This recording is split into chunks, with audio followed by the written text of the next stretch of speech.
만나서 반갑습니다. 우리 옆 사람과 함께 앞뒤 좌우로 인사 나누겠습니다. 참 잘 오셨습니다. 네.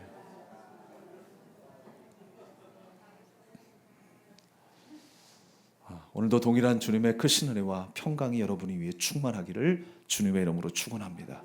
사람의 평가와 하나님의 평가라는 제목으로 함께 말씀의 은혜를 나누겠습니다. 내가 남을 평가할 때와 내가 내 자신을 평가할 때는 사뭇 다른 모습이 나타납니다. 우리가 남을 평가할 때는요, 아주 냉정합니다. 너무 냉정합니다. 그래서 임원들이 세워지거나 지도자 한 명이 세워질 때에 샅샅이 조사하죠.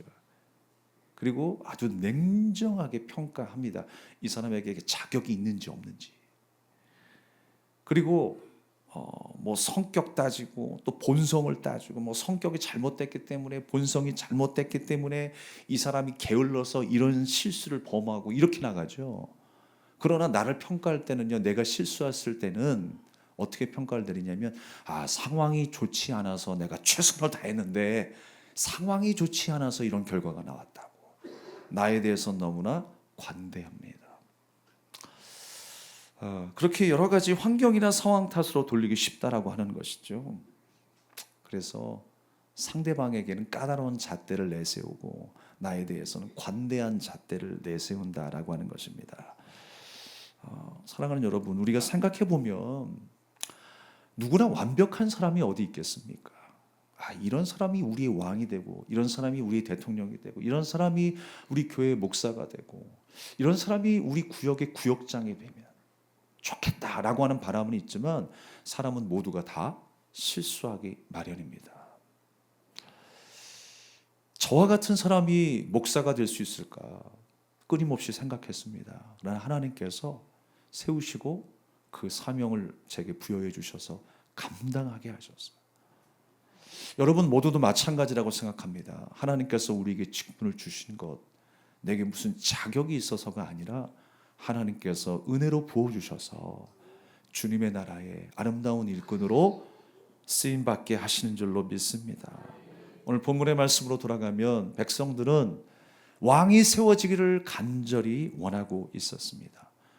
그 왕을 세운다라고 하는 자체가 문제가 될 것은 없었지만 사실 이 땅을 다스리고 또한 이 땅을 통치하시는 그 하나님을 왕으로 섬겨야 될 이스라엘 백성들이 다른 생각을 하고 있었다는 것이죠. 자기 편리에 따라서 다른 이방 나라가 행하는 것처럼 우리도 그렇게 그러한 방식으로 편안하고 안락하고 부강한 나라가 되기를 간절히 원했던 것입니다. 그리고 또한 하나님을 떠나서 우리 뜻과 우리의 힘대로 살아가자라고 하는 것이 이스라엘 백성들의 마음이었습니다. 그 의도와 목적이 잘못되었다는 것입니다. 이스라엘 백성들은요, 그냥 자신들 나름대로 자기의 어떤 부족함을 커버해 줄 수 있는 완벽한 사람을 원했던 것 같아요. 그러한 기준을 생각했던 것 같아요. 그것이 바로 오늘 본문 말씀에 나타나 있습니다. 사울에 대해서 묘사하는 장면을 보면 지금 백성들의 마음이 어떤 마음이냐, 그 기준이 어떤 기준이냐, 정말 여실히 사람의 평가가 이렇다라고 하는 것을 우리에게 보여주고 있습니다. 그 사람의 평가 기준이 무엇이었습니까? 이 사람쯤 되면 왕으로 세워도 되겠다라고 하는 그것이 무엇이었습니까? 오늘 말씀에 보면 첫 번째로는요, 베냐민 지파라고 소개합니다. 그리고 조상들의 이름을 하나하나 나열해요. 사울의 아버지 이름이 누구였다고요? 기스였대요. 그를 가리키기를 유력한 사람이었다라고 말씀하고 있습니다. 유력한 사람이라고 하는 것은 재산이 많아서 부자였던 사람이었고 또 힘과 영향력이 있었던 사람이었어요. 또 유명한 가문의 유명한 사람이었다라고 하는 것입니다. 그가 유력한 사람이었습니다. 지도층 인사였다라는 거예요. 그러니까 이 사울을 묘사할 때 한순간에 그냥 외모만 보는 것이 아니라 그가 어떤 가문에서 어떤 역할을 해온 사람들 가운데 한 사람이었는지 이 사울을 지금 묘사하고 있는 것입니다. 특별히 조상의 이름들을 나열한 이유가 뭘까요? 성경을 읽다 보면 지루하다라고 할 때가 언제예요? 족보 읽을 때 아닙니까? 누가 누구를 낳고 누구누구의 아버지였더라, 자손이었더라. 별로 의미가 없어 보입니다. 그런데 그만큼 아주 유력한 그 가문에, 아주 유명한 가문의 사울이었다라고 하는 것입니다. 많은 사람들이 그 가문을 지켜보면서, 그의 조상들을 지켜보면서 오랫동안 지켜본 결과 이 사람이 왕이 되면 좋겠다라고 생각한 거예요. 단숨에 생각한 것이 아니라 오랜 시간 지켜본 결과 사울을 낙점했다라고 하는 것입니다. 그런데 오랜 시간 낙점한 결과가 무엇입니까? 죄다 다 인간적인 시선이었어요. 보여지는 것, 인간적인 시각으로 평가했던 것입니다. 그것이 바로 사람의 평가였어요. 그는 유력한 사람, 기스라고 하는 사람의 아들이었다라고 말씀하고 있습니다. 이제 보다 더 자세히 이 사울을 들여다봅니다. 그 사울은 어떤 사람이었다고요? 준수한 사람이었다라고 해요. 성경에서 준수한 사람으로 표현된 것은 전쟁에서 싸울 능력이 있는 사람을 의미합니다. 그리고 한 가문에 재산을 이어받을 수 있는 자격이 있는 사람을 준수한 사람이라고 이야기합니다. 그리고 오늘 말씀은 그를 소년이라고 이야기합니다.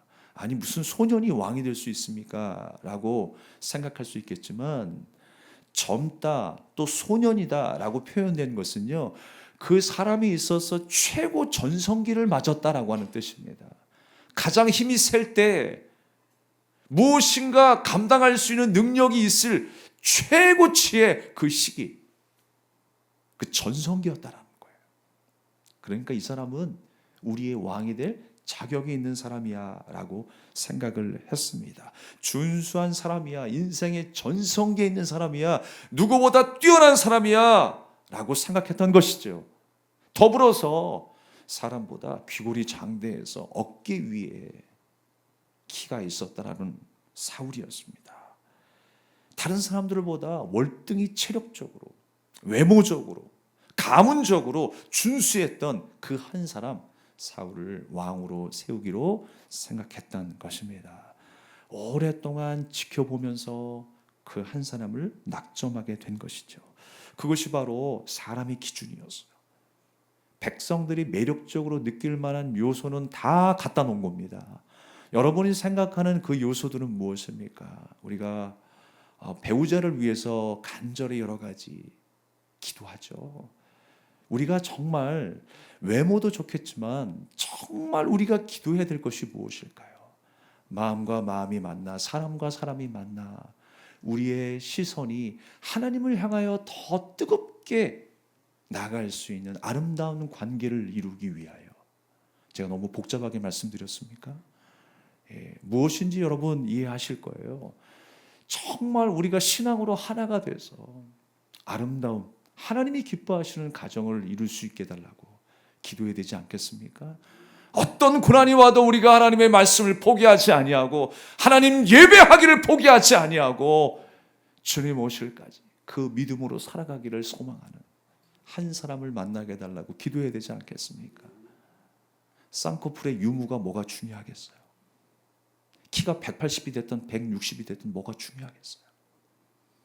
중요할 수도 있겠죠. 그러나 더 중요한 것이 있어요. 하나님이 보시는 평가 기준을 더 소중하게 생각하십시오. 하나님이 한 사람을 바라볼 때, 나를 바라볼 때의 어떤 모습을 하나님이 기뻐하실까? 정말 하나님이 기뻐하시는 사람이 누구일까? 사람의 평가 기준이 아니라 하나님의 평가 기준에 따르는 우리가 될 수 있기를 축복합니다.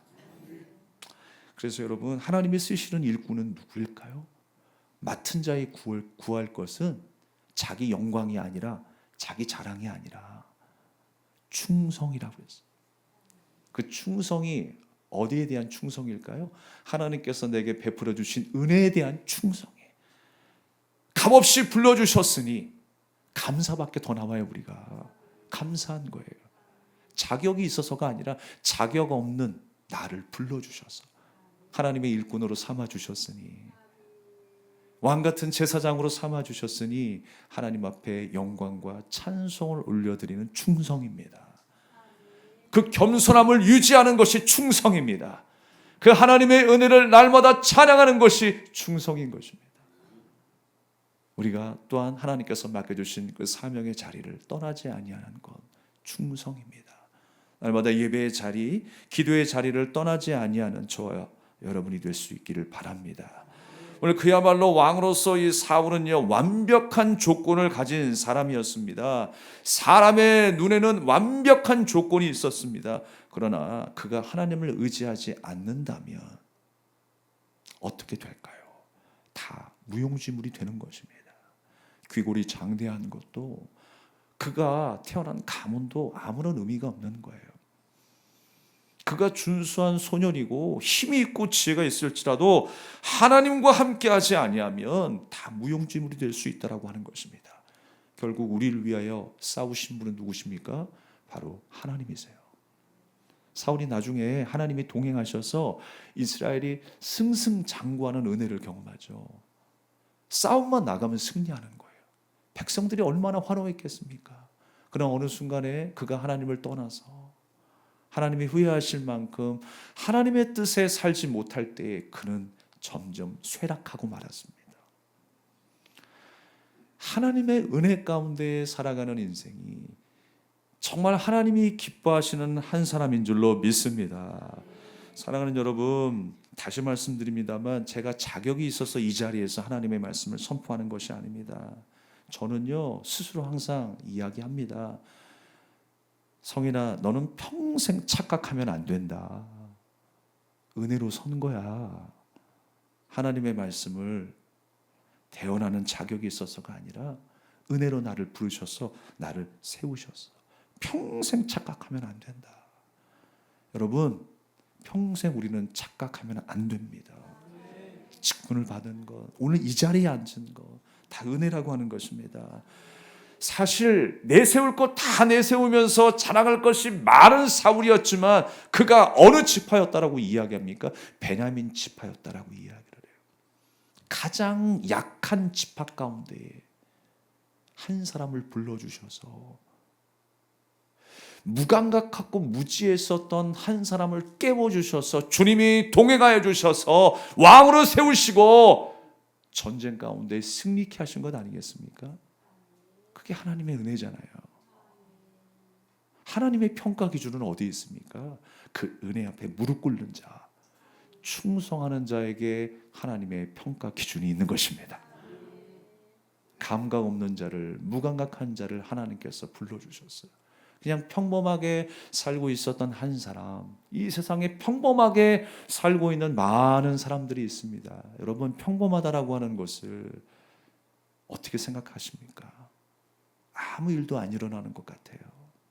교회 나오지 않아도, 말씀 가운데 살지 않아도 아무 일도 일어나지 않는 것 같아요. 그러나 그 평범함은 평범한 것이 아닙니다. 하나님을 떠난 것이 왜 평범한 일입니까? 하나님을 예배하지 않냐고 우리의 삶을 의탁하지 않는 것이 왜 평범한 일입니까? 큰일이지 여러분. 하나님을 떠난 것이 큰 사건입니다. 사고예요. 불순종입니다. 우리는 하나님의 말씀을 떠나서는 살아갈 수 없는 존재입니다. 그것을 아는 자가 하나님의 기준에 합당한 자다라는 것입니다. 하나님께서 사울을 부르신 것처럼 우리를 그렇게 불러주셨어요.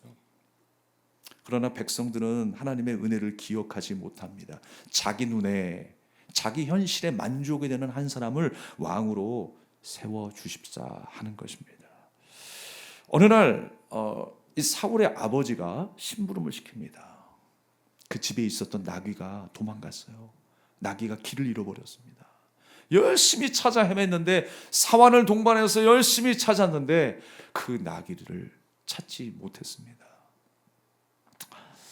그러다가 갑자기 이 사환이 제안을 합니다. 사울에게, 이 근방에 이 지역에 사울이라고 하는 한 사람이, 아니 사울이 아니죠, 사무엘이라고 하는 한 사람이 있습니다 라고 이야기를 하는 거예요.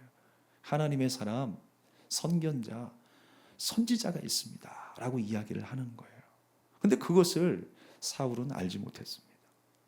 사환만 알고 있었어요.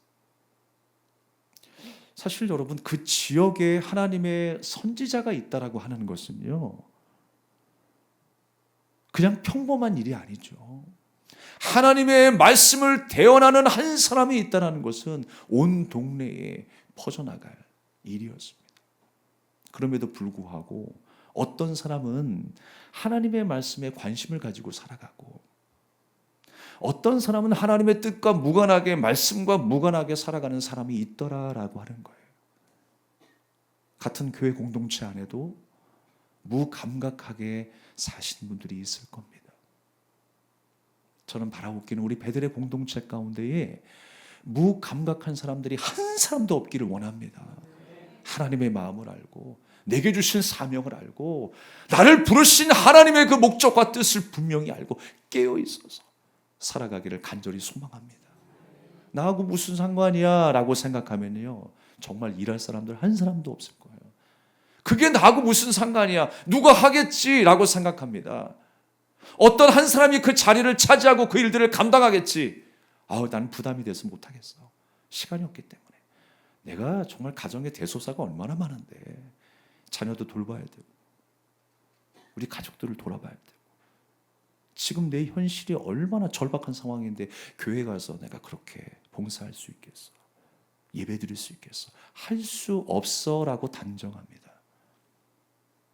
마음이 없는 거죠. 관심이 없는 거죠. 누가 그러더라고요. 돈이 없지 가오가 없냐고. 저는 그 얘기를 듣는 순간에 우리 안에 믿음은 있어야 되겠구나.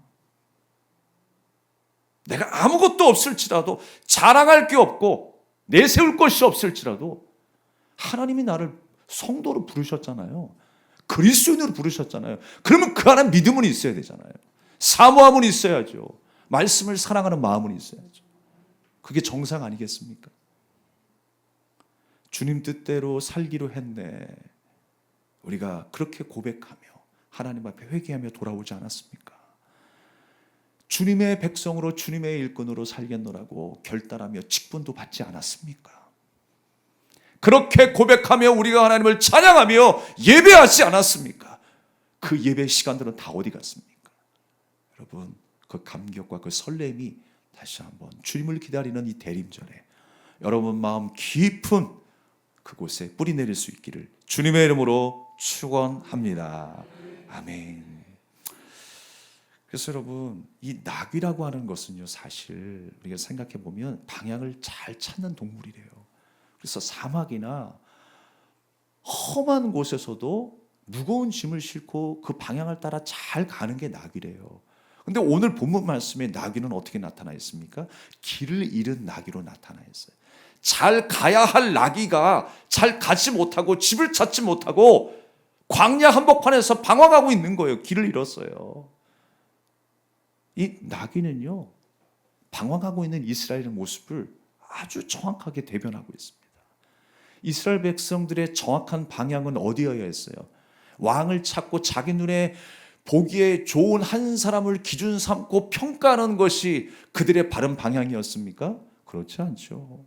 하나님을 왕으로 삼고 하나님의 말씀의 뜻에 정확하게 살아가는 것이 이스라엘 백성들의 방향이었을 거예요.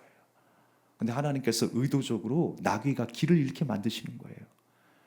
길을 잃어서 결국에는 사울이 사환과 이 나귀를 찾다가 결국 누구를 만나게 되는 거예요? 사무엘을 만나게 되는 거예요. 하나님의 섭리와 계획이 있었다라는 것입니다. 그를 부르심이 하나님의 주권적인 계획 가운데에 불러주셨다라고 하는 사실입니다. 왜? 깨닫게 하기 위해서, 은혜로 부르셔서 제대로 세우기 위해서, 거룩한 하나님의 백성으로 세우기 위해서 주님께서 이 일들을 계획하시는 거예요. 나귀는요, 정확한 길을 바르게 바라보고 방향을 제대로 찾는 짐승이라는 거예요. 그런데 비정상적으로 움직이고 있잖아요. 하나님의 백성이 하나님의 말씀을 따라 정확히 살고 순종해야지 비정상적으로 살아가고 있잖아요. 그때 하나님께서 사무엘을 사용하시고 사울을 불러주셨던 것입니다. 이스라엘의 상태는 어떤 상태였습니까? 이 사무엘의 아들들이 제사장으로서 타락하게 됩니다. 주변 이방 민족의 그 침략 위협에 시달리고 있는 상황이었습니다. 영적으로 정치적으로 길을 잃고 방황하는 상태였습니다. 그들은 하나님이라고 하는 참된 그 말씀, 삶을 떠나서 세상의 가치를 쫓아서 방황하고 있는 상태였다라고 하는 것입니다. 그래서 여러분, 나귀가 길을 잃었다라고 하는 것은 우연이 아니었다라는 거예요. 우연이 아니라 하나님께서 섭리하셨다라는 것입니다. 나귀를 찾아 길을 나섰던 사울이 사무엘을 만날 수 있도록 이끌기 위한 하나님의 주권적인 개입인 줄로 믿습니다. 정상적이라면 하나님의 백성으로서 성도로서 정상적이라면 그의 기준도 그의 마음도 달라졌어야 했습니다. 우리가 하나님의 백성이라면 여러분, 우리가 무엇을 생각하고 무엇을 말할 수 있어야 할까요? 사사로운 곳에 목숨 걸지 않고 정말 중요한 것을 붙잡는 한 사람으로 우리가 살아야 되지 않겠습니까? 비정상적인 백성들 가운데에 추대된 사람이 바로 사울이었습니다. 그러나 사울이라고 완전하겠습니까? 사무엘이 있다라고 하는 그 소식을 알고 이제 그 사무엘을 찾아가서 사무엘을 만납니다. 사실 그 전까지는요, 사울의 인생은 그야말로 무감각한 인생이었어요. 무감각한 인생. 하나님의 뜻이 전해지고 있다라고 하는 사실에 사울은 그냥 사실상 무감각한 상태에 있었다라는 것입니다. 그러나 그러한 사울을 불러주셔서 승리케 하신 분이 바로 하나님이셨어요. 베냐민 지파 가장 연약함 속에서 한 사람을 불러주셔서 가장 강한 군대로 만드신 분이 하나님이십니다. 은혜로 불러주셨다는 거예요. 그러니까 인간적인 자격은 없었지만 은혜로 불러주셔서 왕으로 세우시고 군대 장관으로 세워주셔서 하나님이 싸우셔서 승리케 하셨다는 거예요. 그러니까 하나님께서는 누구를 기뻐하시는가? 사람의 기준으로 평가하는 사람을 기뻐하는 것이 아니라 하나님의 은혜의 기준으로 평가하는 사람을 기뻐하신다는 거예요. 우리 모두가 자격이 없지만 하나님의 은혜를 받았다라고 하는 그 생각을 놓치지 않는 것, 그 생각에 날마다 감사하며 겸손히 살아가는 그 한 사람을 하나님이 기뻐하신다는 거예요. 그것이 여러분 우리의 자격 요건입니다. 그러니까 사실 우리 자격 요건은 아무것도 없어요. 하나님께서 우리를 세우신 것뿐입니다. 그 전쟁에서 싸우실 그 하나님이 우리와 함께 하셨기 때문에 승리할 수 있었다라고 하는 것입니다. 우리도 이 세상 지식에는 해박하지만 우리가 모일 때마다 그래요.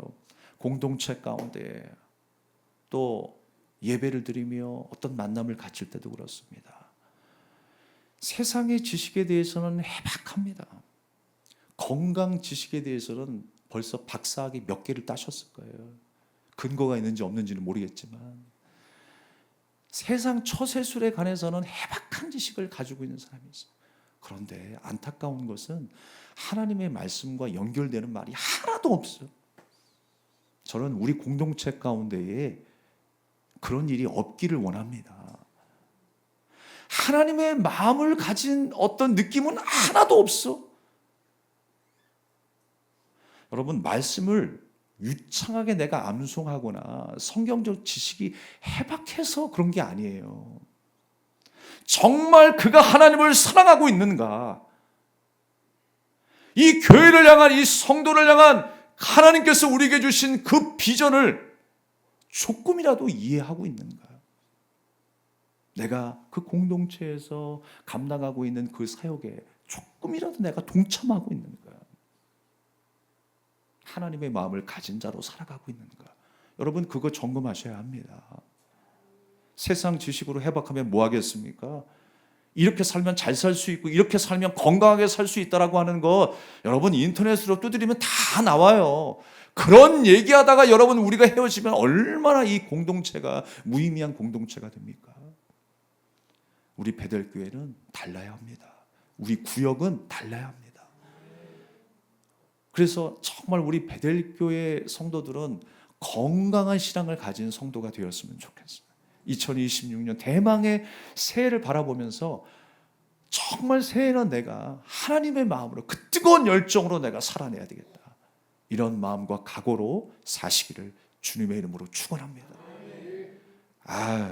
이제 내가 고생했고 수고해왔으니까 이제 그 부담을 내려놔야지.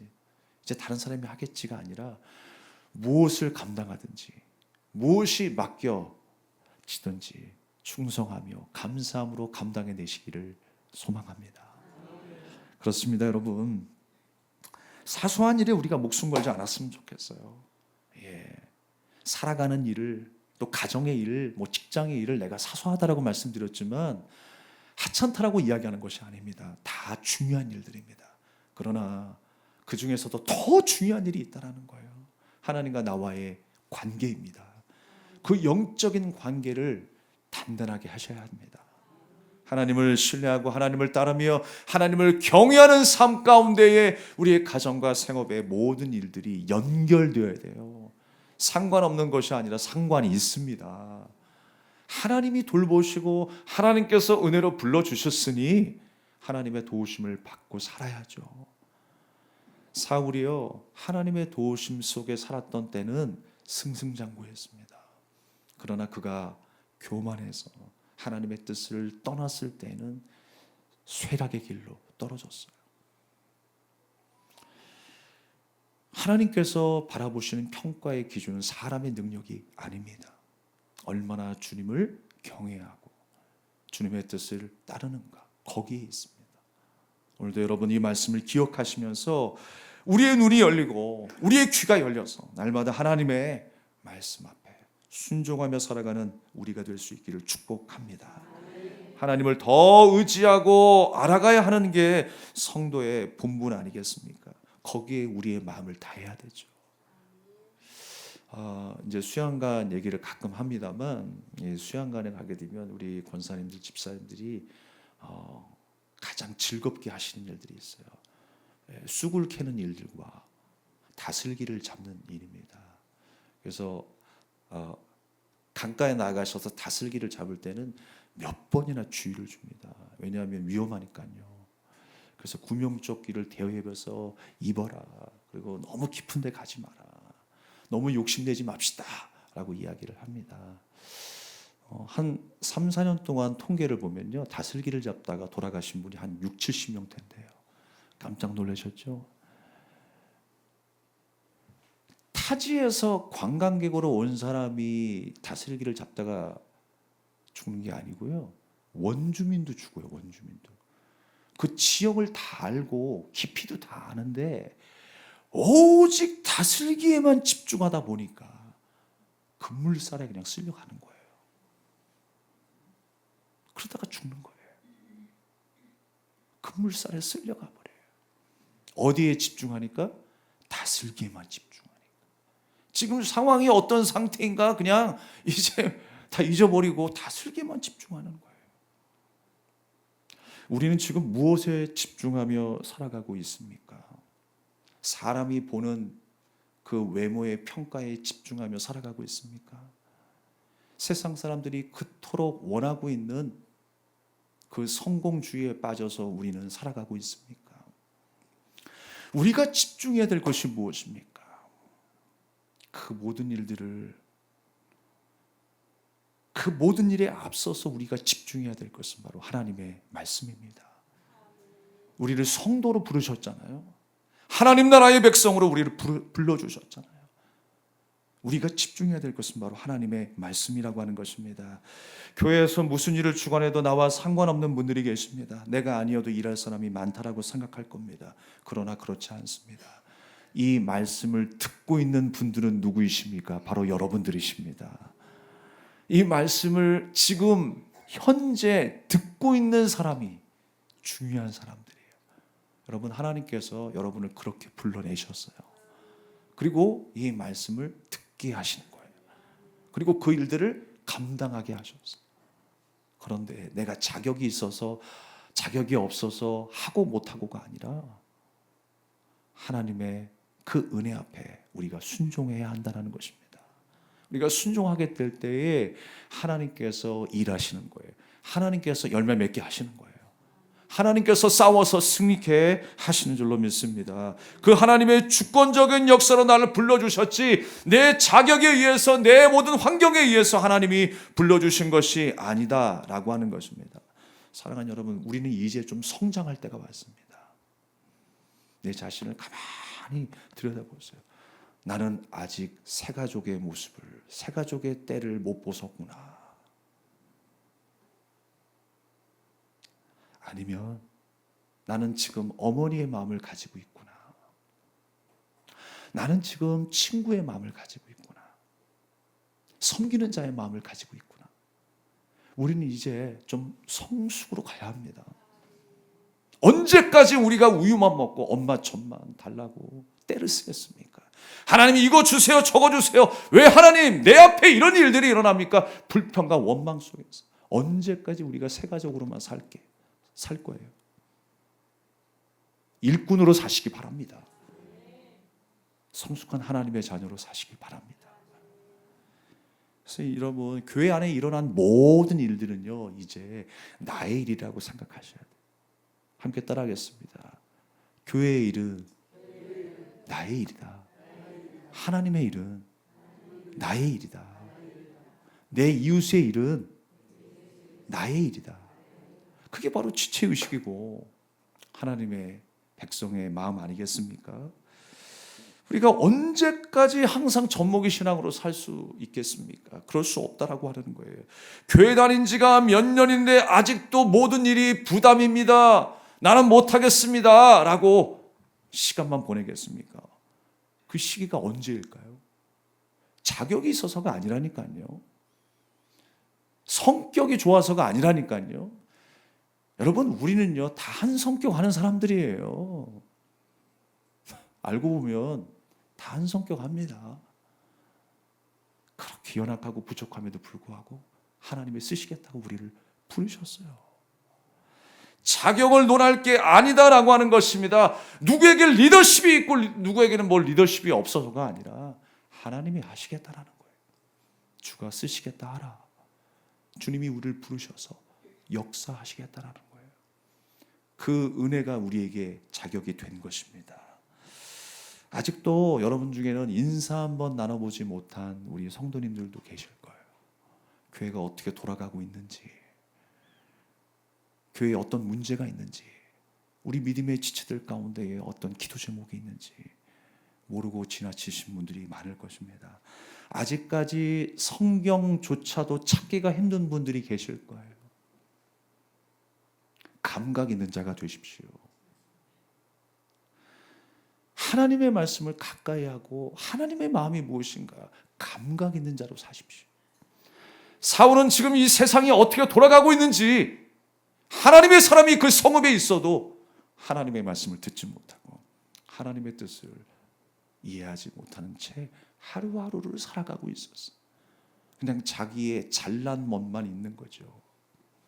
자기가 가지고 있는 그 가문의 위대함과 자기 신체적인 그 육적인 외적으로 나타나는 그 위대함만 가지고 살아가고 있었던 것이죠. 그러나 여러분, 하나님께서는요, 그것 때문에 불러주시지 않았다는 거예요. 사울이 이제 사무엘을 만나게 되면서 사무엘이 그를 보았을 때에 하나님이 말씀하신 사람이라고 하는 것을 사무엘은 알게 되었습니다.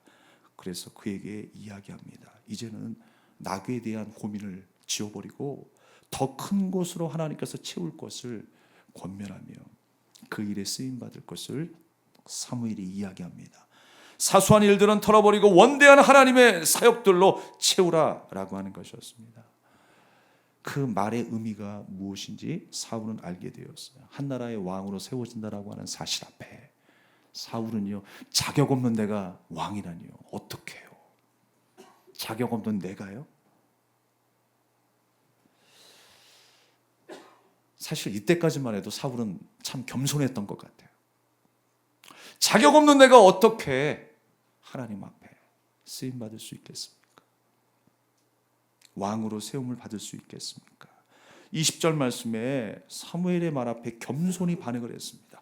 이스라엘이 사모하는 자가 누구냐? 너와 내 아버지의 온 집이 아니냐라고 했을 때 사울을 왕으로 세울 것이라고 하는 그 의미를 알아듣고 어떻게 이스라엘의 가장 작은 지파인 베냐민 사람, 그것도 모든 가족 중에 가장 미약한 저를 내가 어찌 그 일을 감당하겠습니까? 라고 사무엘에게 이야기합니다. 이 마음으로만 살았으면 아무런 문제가 없는 거예요. 자격이 아닌 오직 하나님의 은혜로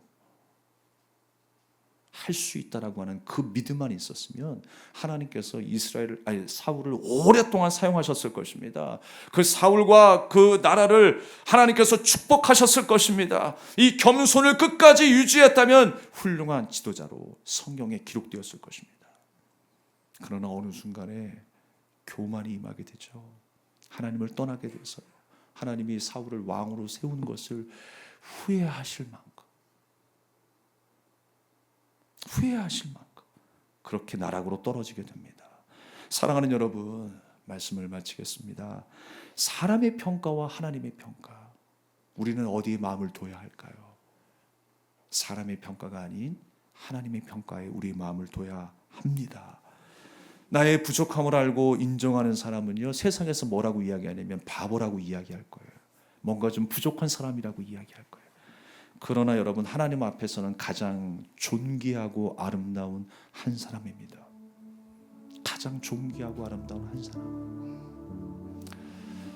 하나님께서 여러분을 그렇게 세우시려고 이 교회로 불러주셨어요. 그 지혜로운 사람으로 만드시려고 자격이 없음에도 불러주셨어요. 그것이 바로 맡은 자의 구할 것, 그 은혜 앞에 충성하는 것, 그것이 바로 맡은 자의 구할 것이라는 거예요. 우리가 한 주간 동안도 하나님의 기준과 평가 앞에서 살아가기를 소망합니다. 하나님께서 보시기에 가장 존귀하고 지혜로운 한 사람으로 살아가기를 소망합니다. 그래서 우리가 더 성숙한 한 사람으로 하나님 앞에 아름답게 쓰임받는 귀한 2025년 마지막과 2026년 한 해가 되기를 주님의 이름으로 축원합니다. 우리 함께 찬양하며 기도하겠습니다.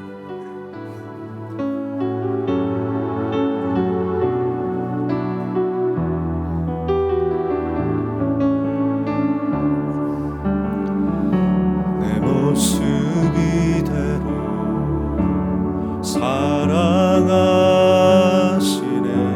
연약함 그대로 사랑하시네.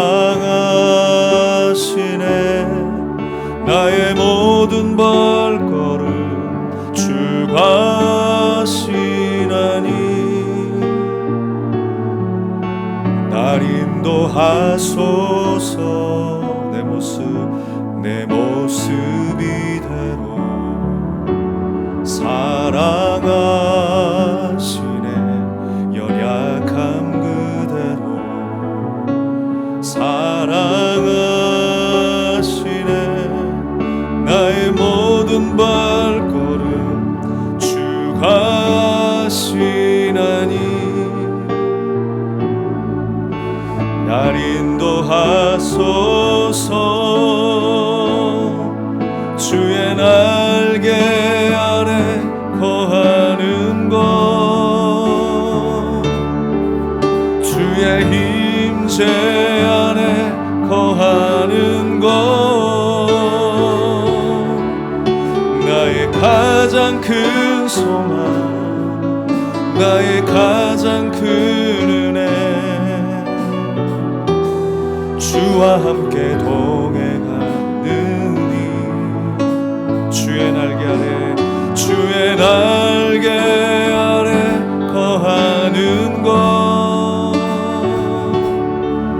주의 힘제 안에 거하는 것, 나의 가장 큰 소망, 나의 가장 큰 은혜, 주와 함께 동행하느니. 다시 한번 내 모습 이대로 사랑하시네 연약함 그대로 사랑하시네 나의 모든 발걸음 주가 하시나니 날 인도하소서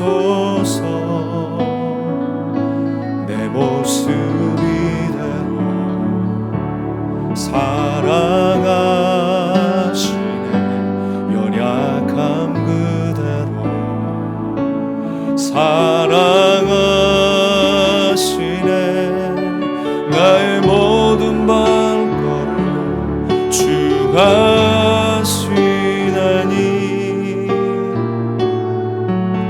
날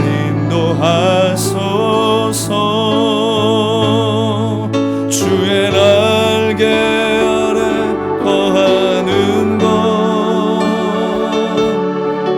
주의 힘제 안에 거하는 것 나의 가장 큰 소망 나의 가장 큰 은혜 주와 함께 동행하느니 주의 날개 아래 거하는 것 주의 힘제 안에 거하는 것 나의 가장 큰 소망 나의 가장 큰 은혜 주와 함께 동행하느니. 우리 말씀을 생각하시면서 우리 합심해 한번 기도하기를 원합니다. 내가 가지고 있는 것만, 내가 누리고 있는 것만 우리는 즐거움의 기준이 될 수 없습니다. 우리에게 진짜 즐거움과 진짜 기쁨은 무엇입니까? 하나님의 날개 아래 주님의 임재 안에 거하는 것입니다. 주님 안에 아름답게 쓰임받는 것입니다. 우리가 주님의 공동체 하는 게 얼마나 큰 기쁨입니까? 하나님의 일에 동참하는 것이 얼마나 우리에게 기쁨입니까? 말씀 가운데 순종하며 쓰임받는 것이 세상의 어떤 일과 비교할 수 없는 큰 기쁨인 줄로 믿습니다. 여러분 이제 그 기쁨 안으로 들어오시길 바랍니다. 그 기쁨 가운데 쓰임받기를 원합니다. 하나님의 손에 붙들린 자가 행복한 삶을 살아갈 수 있습니다. 하나님 2026년 정말 우리가 기대하며 나갑니다. 하나님의 임재 안에 거하게 하시고 하나님의 거룩한 손에 쓰임받는 그 기쁨이 내게 있게 하여 주시옵소서. 우리 주함을 외치고 간절한 마음으로 결단하며 기도하겠습니다. 주여!